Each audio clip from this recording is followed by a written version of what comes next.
ഞാൻ Blessy, doctor ഹിമാസ് I കെയറിലെ optometrist ആണ്. എന്താണ് ഡ്രൈനസ് അഥവാ കണ്ണിന്റെ വരൾച്ച? കണ്ണിനുണ്ടാകുന്ന വരൾച്ച അഥവാ കണ്ണുനീരിന്റെ പ്രൊഡക്ഷൻ കുറയുക എന്നതാണ് ഡ്രൈ ഐ. ഇതിന്റെ ലക്ഷണങ്ങൾ എന്ന് പറയുന്നത് കണ്ണിലുണ്ടാകുന്ന ചുവപ്പ് നിറം, ഇച്ചിങ്, ഷിവറിങ്, കണ്ണില് പൊടിപോയ പോലെയുള്ള അവസ്ഥ എന്നിവയൊക്കെയാണ്. ഡ്രൈനസ് പല കാരണങ്ങൾ കൊണ്ട് ഉണ്ടാവാം.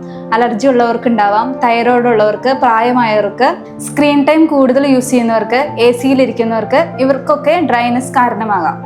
എന്തുകൊണ്ടാണോ ഡ്രൈനസ് വരാനുള്ള കാരണം അതിനെ ട്രീറ്റ് ചെയ്യുക. സ്ക്രീൻ ടൈം ഉള്ളവർ സ്ക്രീൻ ടൈം കുറയ്ക്കുക, ബ്ലിങ്കിങ് റേറ്റ് കൂട്ടുക, നന്നായിട്ട് വെള്ളം കുടിക്കുക. ഇതിനുള്ള ട്രീറ്റ്മെന്റ്സ് എന്ന് പറയുന്നത് മെഡിസിൻസ് തന്നെയാണ്. ഐ ഡ്രോപ്സ്, ഐ ഓയിൽമെന്റ്സ് എന്നിവയൊക്കെയാണ്. നിങ്ങൾക്കോ നിങ്ങളുടെ ഫാമിലിക്കോ നിങ്ങളുടെ ഫ്രണ്ട്സിനോ ഈ ബുദ്ധിമുട്ടുകൾ അനുഭവപ്പെടുന്നുണ്ടെങ്കിൽ അടുത്തുള്ള ഒഫ്താൽമോളജിസ്റ്റിനെ കണ്ട് ഈ ട്രീറ്റ്മെന്റ് സ്റ്റാർട്ട് ചെയ്യേണ്ടതാണ്.